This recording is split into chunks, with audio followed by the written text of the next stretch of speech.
Avez-vous déjà été submergé par un sentiment d'attachement si intense qu'il semblait créer plus de limitations que de liens véritables? Beaucoup d'entre nous vivons des moments où les émotions nous contrôlent plus que nous ne les gérons. Cependant, je suis ici pour partager une perspective encourageante. Il est tout à fait possible de se mouvoir vers le changement. Dans cette vidéo, nous plongeons dans des concepts anciens, mais intemporels, pour apprendre à nous détacher de ces liens émotionnels pesants. Par l'examen des pensées et des enseignements de penseurs sages, nous découvrirons comment cultiver un espace de liberté en nous. Vous serez guidés à travers des pratiques efficaces pour alléger votre esprit de tout poids inutile, vous permettant de vous concentrer sur l'essentiel de votre vie. De la reconnaissance à la réflexion, en passant par la redéfinition de nos liens, cette vidéo est une porte vers une nouvelle manière de vivre. Si l'idée de rompre avec les entraves de l'attachement émotionnel résonne en vous, vous êtes au bon endroit. Cette vidéo est une invitation à redéfinir comment et à quoi nous choisissons de nous attacher, en trouvant une harmonie entre le lâcher-prise et la conservation de ce qui enrichit véritablement notre existence. Préparez-vous à découvrir que, même dans la complexité de nos émotions, réside la possibilité de choisir consciemment notre chemin, libre et éclairé. Commençons par le pouvoir du détachement. Pourquoi est-il si crucial, à votre avis? Lorsque nous nous accrochons trop étroitement à des personnes ou à des situations, cela commence à nous contrôler. C'est comme si vous donniez la télécommande de vos émotions à quelqu'un d'autre, lui permettant de changer de chaîne à sa guise.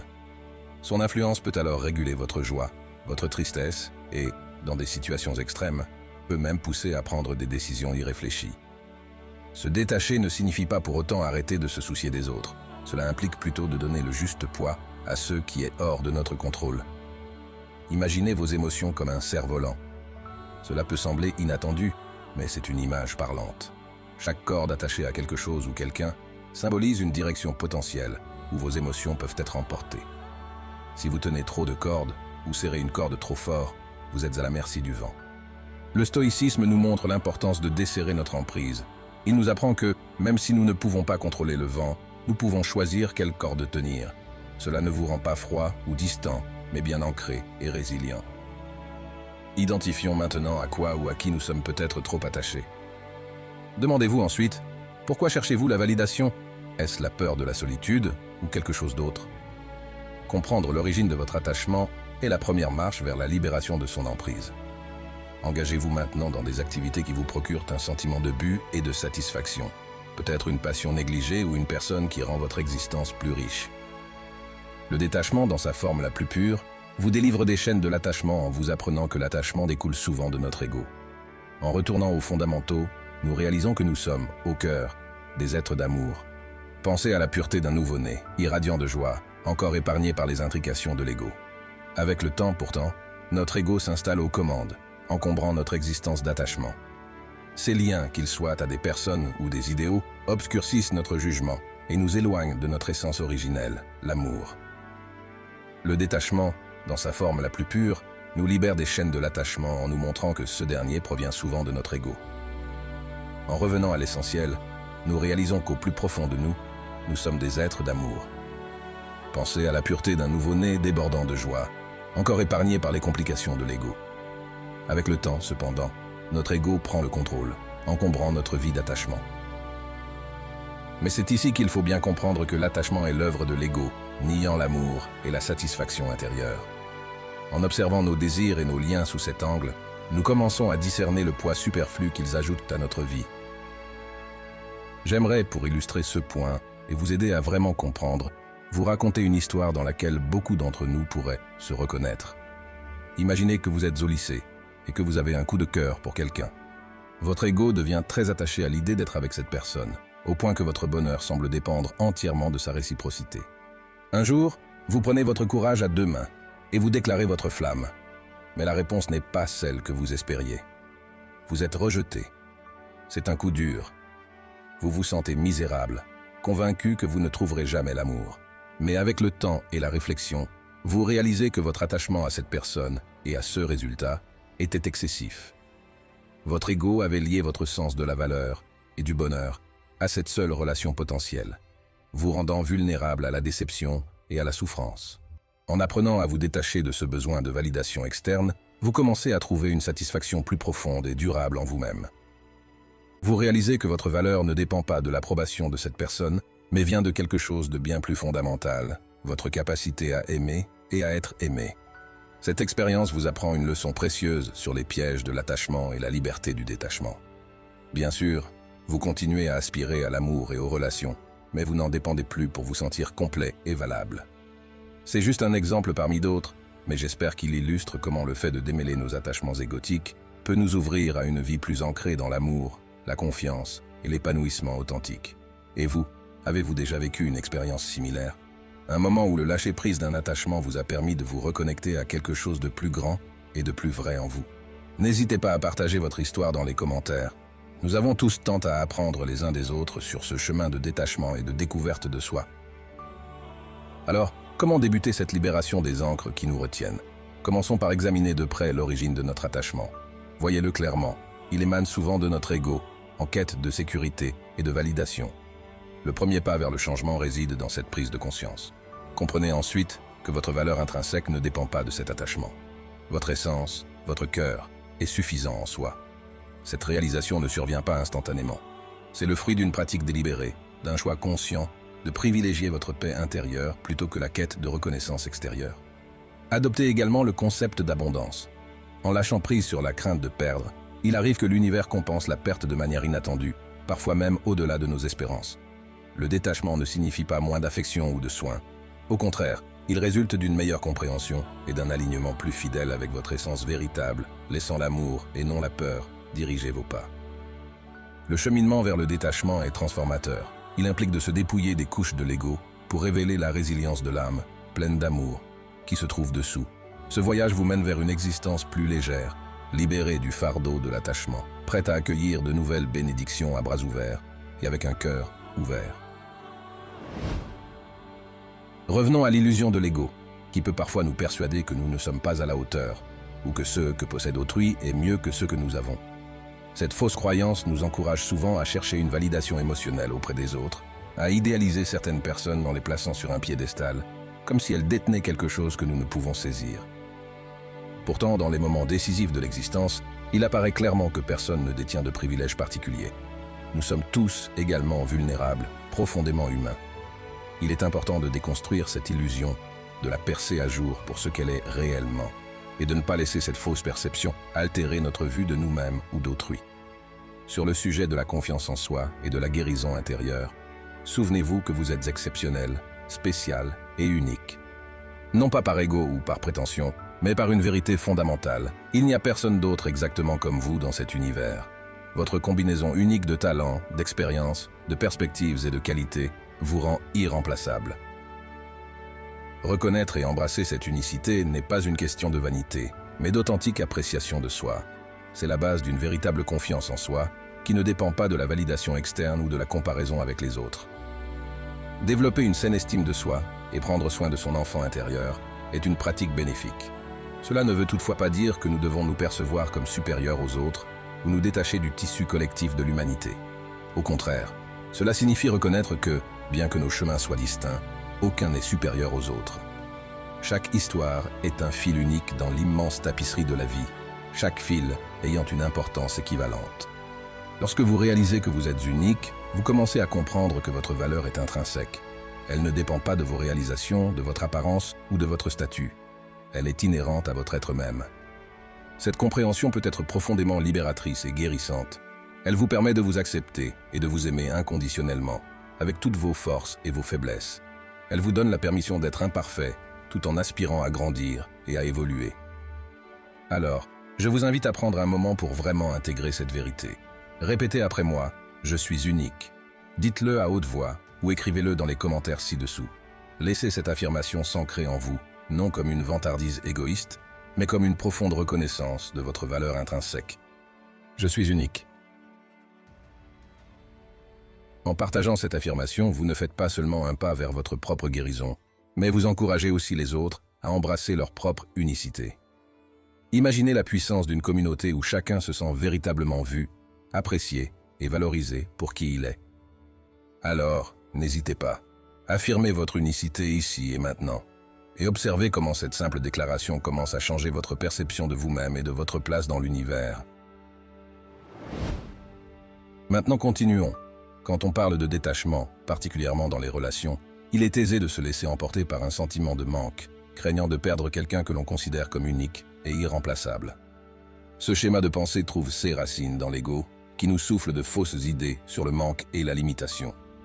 Le détachement émotionnel ne consiste pas à nier nos sentiments ou à devenir insensible, mais à embrasser l'abondance que l'univers a à offrir, ainsi que notre propre capacité à aimer.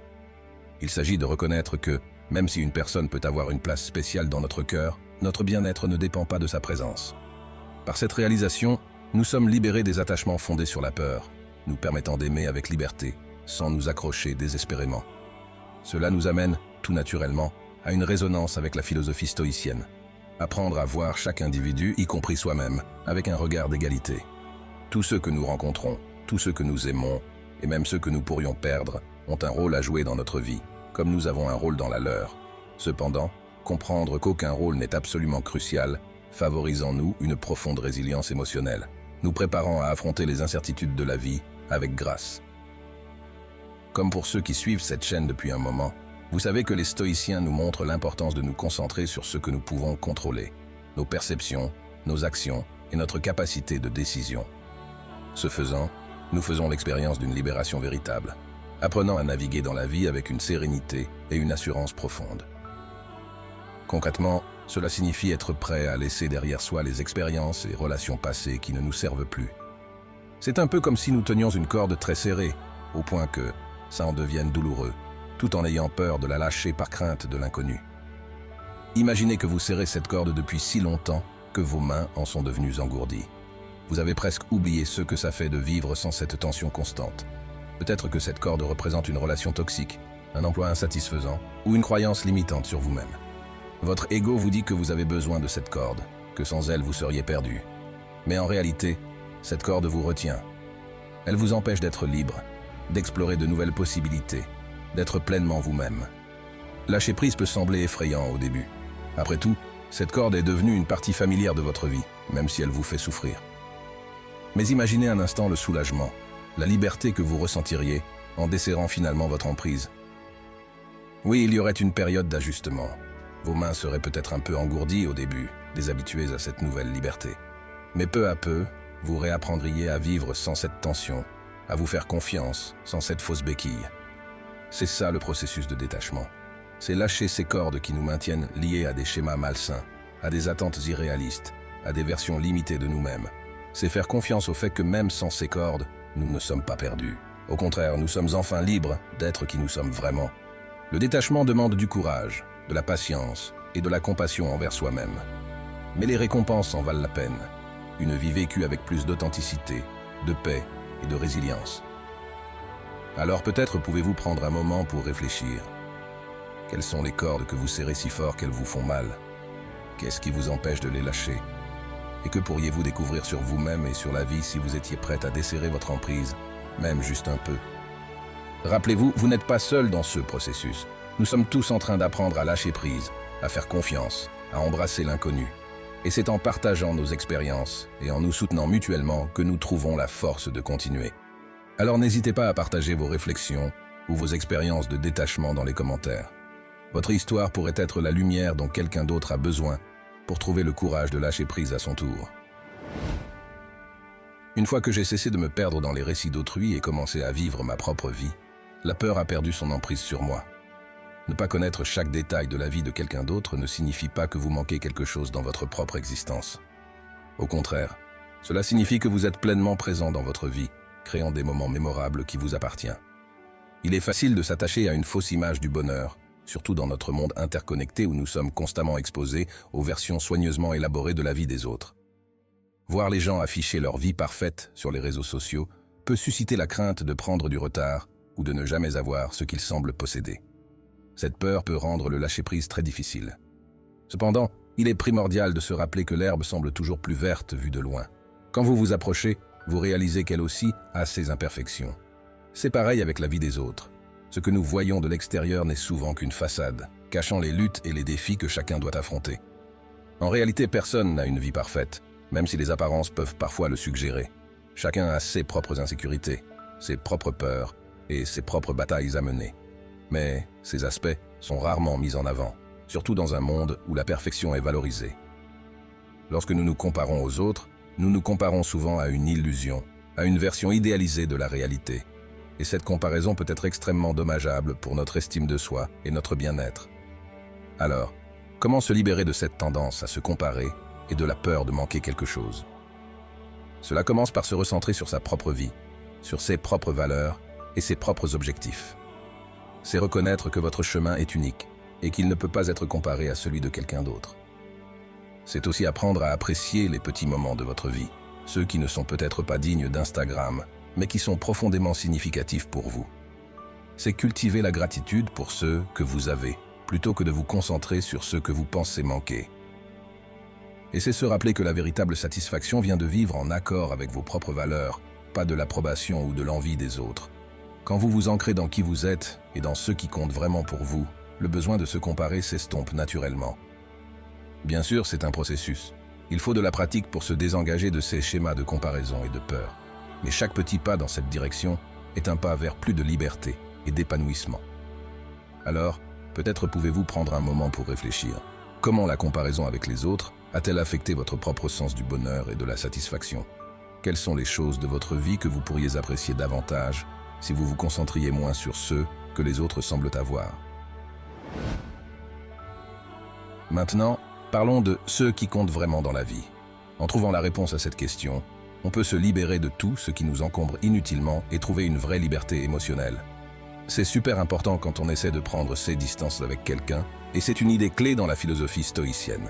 Attention, il ne s'agit pas de couper froidement les ponts, mais plutôt de réaliser que notre relation la plus importante, c'est celle qu'on a avec nous-mêmes. C'est facile de croire que notre bonheur dépend de la présence de quelqu'un, que notre valeur augmente quand il nous approuve et diminue quand il nous ignore. Mais cette façon de penser nous piège, en faisant dépendre tout notre potentiel du bon vouloir de quelqu'un d'autre. C'est comme un oiseau qui croirait avoir besoin d'une permission pour voler. En faisant ça, on limite notre espace émotionnel. Imaginez plutôt que vous réalisez que le ciel a toujours été grand ouvert, n'attendant que vous pour déployer vos ailes à votre façon. Cette indépendance est une grande leçon de liberté. Elle nous apprend que notre valeur ne dépend pas du jugement des autres ou de leur présence dans nos vies. Se détacher, ça ne veut donc pas dire rejeter l'autre, mais plutôt se rapprocher de qui on est vraiment. C'est se concentrer sur notre développement personnel pour devenir la meilleure version de nous-mêmes. Et c'est comme ça qu'on se libère petit à petit du poids écrasant du besoin de l'autre. Prenez un jardin par exemple. Vous ne suppliez pas une fleur de pousser, vous prenez soin de la terre, vous arrosez avec attention et vous faites confiance au processus naturel. Eh bien c'est pareil quand on prend soin de nous. En travaillant à notre épanouissement personnel, on crée un environnement intérieur qui fleurit, que quelqu'un d'autre soit là pour le voir ou non. Et ce soin qu'on se porte devient une source de bonheur autonome, solide et vraiment gratifiante. C'est un changement de perspective super puissant. Au lieu de chercher l'approbation à l'extérieur, on apprend à la trouver en nous. Au lieu de s'accrocher à des relations en particulier, on chérit les leçons et l'évolution qu'elles nous apportent. Bien sûr, ça ne veut pas dire que les relations n'ont pas d'importance. Les liens humains sont une part précieuse de la vie, mais en ancrant d'abord notre valeur en nous-mêmes, on peut vivre ces relations depuis un lieu de plénitude, plutôt que de manque. C'est tout un voyage, qu'on travaille chaque jour. Certains jours, ce sera plus facile de se rappeler notre valeur intrinsèque. D'autres jours, on devra choisir consciemment de se détacher des opinions et des attentes des autres. Mais chaque fois qu'on choisit de se rapprocher de nous-mêmes, on renforce notre muscle de l'amour de soi et de l'autonomie émotionnelle. On s'ancre de plus en plus dans notre propre vérité, en étant moins dépendant de la validation extérieure. Et depuis cet espace de plénitude intérieure, on devient capable d'aimer et de se connecter plus profondément, non par besoin, mais par le pur désir de partager notre lumière. Voici un autre conseil pour cultiver cette autonomie émotionnelle et ce détachement sain. Apprenez à valider vos propres émotions. Souvent, quand on vit quelque chose de difficile, notre premier réflexe est de chercher la validation à l'extérieur. On veut que quelqu'un d'autre nous dise que ce qu'on ressent est normal, compréhensible, légitime. C'est humain. On a tous besoin de se sentir compris et soutenu. Mais le problème, c'est que si on dépend toujours de cette validation externe, on donne à l'autre un pouvoir énorme sur notre bien-être émotionnel. On se retrouve à la merci de sa disponibilité, de sa capacité à comprendre, de sa volonté de nous soutenir. La clé, c'est d'apprendre à valider nos propres émotions. C'est de développer cette voix intérieure bienveillante et compréhensive, qui peut nous dire « Ce que tu ressens est tout à fait normal. C'est ok de te sentir comme ça. Je suis là pour toi. » C'est un peu comme devenir notre propre meilleur ami, notre propre figure de soutien. Au lieu de chercher désespérément cette validation à l'extérieur, on apprend à la trouver en nous-mêmes. Concrètement, ça peut vouloir dire prendre un moment pour vraiment écouter nos émotions, sans jugement, les accueillir, les nommer, les laisser exister sans essayer de les changer tout de suite. On peut se dire des choses comme « Je vois que tu es triste en ce moment. C'est normal de ressentir ça dans cette situation. Je suis là avec toi, on va traverser ça ensemble. » Ou encore « Je sens beaucoup de colère en toi. C'est une émotion valide, elle a le droit d'être là. Respirons ensemble, accueillons-la et voyons ce qu'elle essaie de nous dire. » En faisant ça, on renforce notre muscle de la validation émotionnelle. On apprend à être là pour nous-mêmes, dans les bons comme dans les mauvais moments. Et petit à petit, on devient moins dépendant de la validation des autres. Bien sûr, ça ne veut pas dire qu'on n'a plus besoin de soutien extérieur. Les amis, la famille, la thérapie, tout ça reste précieux et important. Mais ça devient un bonus, un supplément, plutôt qu'une nécessité absolue. Et depuis cette place d'autonomie émotionnelle, on peut entrer en relation de façon plus saine et équilibrée. On peut partager nos émotions avec les autres, non pas pour qu'ils les valident, mais pour créer une connexion authentique. On peut soutenir les autres, non pas par obligation, mais par choix et par amour. Alors, la prochaine fois que vous vivez une émotion forte, essayez de prendre un moment pour la valider vous-même. Soyez votre propre meilleur ami, votre propre source de soutien. Et observez comment cette pratique, avec le temps, vous aide à vous détacher des attentes et des jugements extérieurs. Rappelez-vous, vos émotions sont valides et importantes, simplement parce qu'elles sont les vôtres. Vous avez le droit de les ressentir, de les écouter, de les honorer. Et chaque fois que vous le faites, vous renforcez votre autonomie émotionnelle. Apprenez à vous pardonner. On est souvent notre propre critique le plus sévère. Quand on fait une erreur, quand on n'est pas à la hauteur de nos propres attentes, on peut être vraiment dur avec nous-mêmes. On se juge, on se blâme, on ressasse nos échecs. Mais cette dureté envers nous-mêmes ne fait que renforcer notre dépendance à l'approbation extérieure. Si on n'arrive pas à s'accepter et à se pardonner, on cherche désespérément quelqu'un d'autre pour le faire à notre place. Le pardon de soi, c'est donc une clé essentielle pour le détachement émotionnel. C'est apprendre à se traiter avec la même compassion et la même compréhension qu'on offrirait à un ami proche. Concrètement, ça peut vouloir dire prendre du recul quand on se surprend à se juger durement. C'est se rappeler qu'on est humain, qu'on fait tous des erreurs, que l'apprentissage passe par l'échec. On peut se dire des choses comme « Ok, j'ai fait une erreur. C'est normal, ça arrive à tout le monde. Qu'est-ce que je peux apprendre de cette situation pour faire mieux la prochaine fois ?» Ou encore « Je vois que je suis en train de me juger très durement. Mais est-ce que je parlerai comme ça à un ami ? Non, alors pourquoi je me traite comme ça ?» Il s'agit de développer un dialogue intérieur plus doux, plus compréhensif, de se rappeler qu'on fait de notre mieux avec les ressources qu'on a et que c'est ça le plus important. Bien sûr, ça ne veut pas dire qu'on ne prend pas la responsabilité de nos erreurs. Le pardon de soi, ce n'est pas une excuse pour continuer à se comporter de façon dommageable. C'est plutôt une façon de se libérer de la honte et de la culpabilité paralysante pour pouvoir avancer et grandir.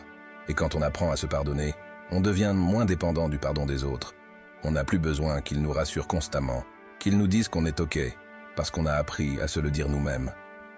C'est un processus, une pratique quotidienne. Certains jours, ce sera plus facile de se regarder avec compassion. D'autres jours, on devra consciemment choisir de se pardonner, même si une partie de nous résiste.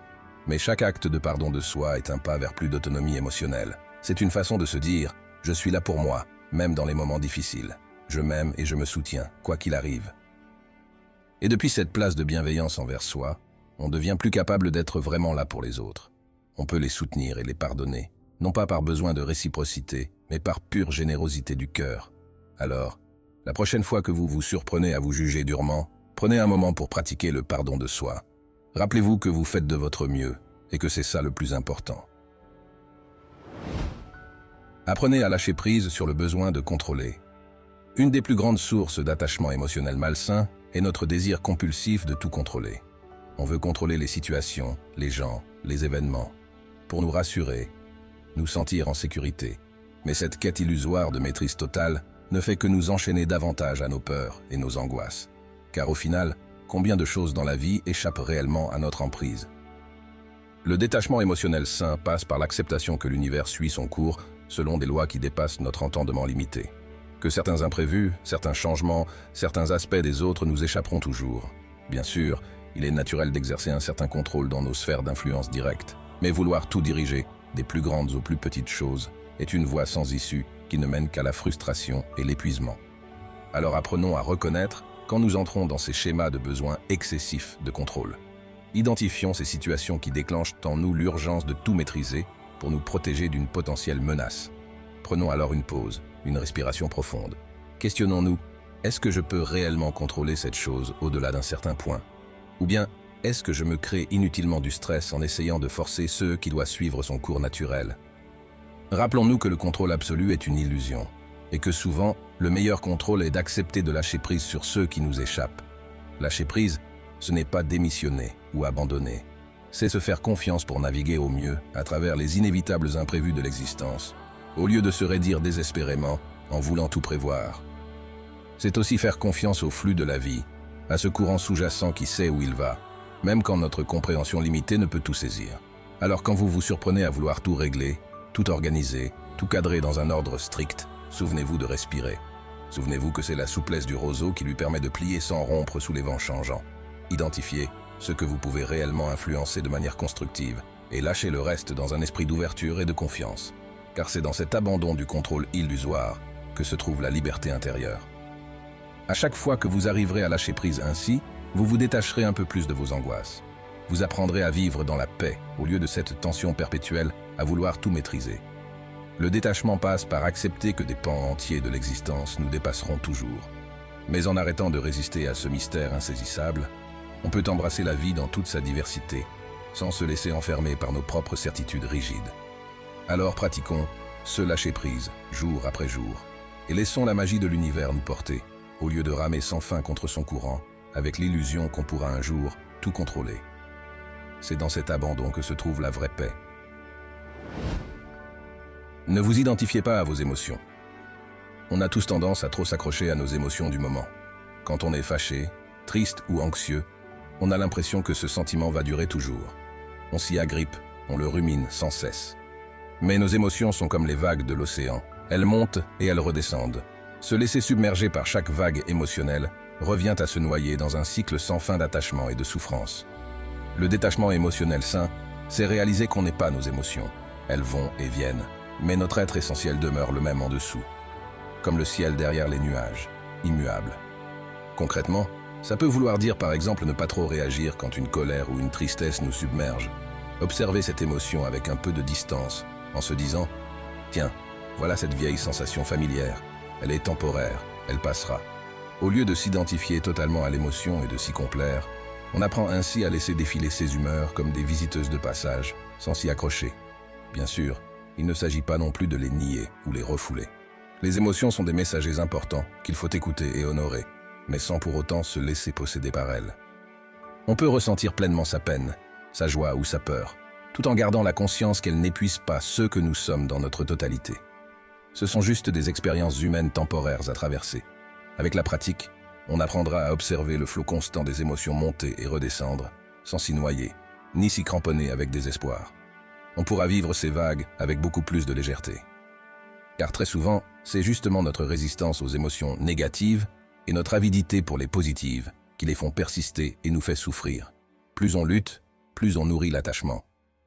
Alors la prochaine fois qu'une forte émotion vous submerge, essayez simplement de l'accueillir avec une respiration consciente. Dites-vous, je vois que tu es là, tristesse, colère, peur. Je te sens, mais je ne m'identifie pas à toi. Tu finiras par passer comme tout le reste. Et laissez-la cheminer naturellement, sans vous y accrocher ni la rejeter. Contentez-vous d'être le témoin curieux et aimant de votre expérience du moment. Au fil du temps, vous découvrirez la liberté et la paix qui viennent du détachement émotionnel. Vous n'aurez plus besoin de fuir ou de vous battre contre vos humeurs, car vous saurez qu'aucune n'a de prise définitive sur vous. Votre vie s'apparentera à une vaste et profonde rivière, où les émotions ne sont que des reflets passagers à la surface, magnifiques ou troublés, mais toujours changeants.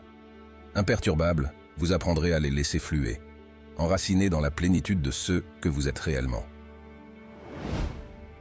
Soyez présent à l'instant présent. Une des clés pour cultiver le détachement est de rester ancré dans le moment présent. Quand notre esprit s'égare dans le passé ou le futur, c'est là qu'il s'accroche et souffre inutilement. On rumine les regrets, les rancunes et les peurs liées au passé. Ou bien on stresse en projetant des scénarios imaginaires sur l'avenir. Mais ni le passé ni le futur n'existent vraiment. Seul l'instant présent est réel. Pour se détacher, il faut donc apprendre à ramener constamment notre attention sur l'ici et maintenant. Sentir les sensations de notre corps, observer ceux qui nous entourent avec un esprit frais et curieux. Quand on est vraiment présent au moment actuel, on réalise qu'il n'y a rien à fuir, rien à ruminer ou à angoisser. Tout est simplement comme ça dans l'immédiateté de l'expérience. Bien sûr, l'esprit a tendance à se perdre sans cesse dans son petit monde de pensées et d'émotions. Mais à chaque fois qu'on s'en rend compte, on peut choisir de lâcher prise et de revenir au présent, respirer profondément et ressentir l'air qui entre et sort. Se concentrer sur les sons, les couleurs, les textures autour de soi. C'est immédiatement apaisant, car cela nous sort de notre mental agité. Plus on pratique cette présence attentive, plus notre détachement se renforce naturellement. Car dans l'instant présent nu, il n'y a rien à vouloir contrôler ou posséder, juste la saveur simple et fluide de l'expérience. On réalise qu'on n'a jamais vraiment perdu quoi que ce soit dans le passé, puisque le passé n'existe plus, et qu'on n'a rien à redouter non plus dans l'avenir incertain, qui n'est pas encore advenu. Tout ce qu'il y a, c'est ce moment de conscience vivante, suffisante en lui-même. En restant enraciné là-dedans, nos besoins, nos peurs, nos attachements perdent de leur emprise sur nous. Alors pratiquons la présence pleine, encore et encore. Revenons sans cesse au seul point d'ancrage réel qu'est l'ici et maintenant. Et découvrons la plénitude simple mais profonde qui émane de cette lucidité enracinée dans l'instant. Car c'est seulement depuis cette base immuable qu'on peut véritablement accueillir la vie dans tous ses changements et laisser couler ses rêves et ses mirages sans s'y accrocher ni les fuir. C'était Téléma et merci d'avoir écouté Sagesse Stoïcienne. Si vous êtes nouveau ici, je vous encourage à vous abonner. Et voici 2 autres vidéos qui poursuivent sur cette philosophie si le stoïcisme vous intéresse.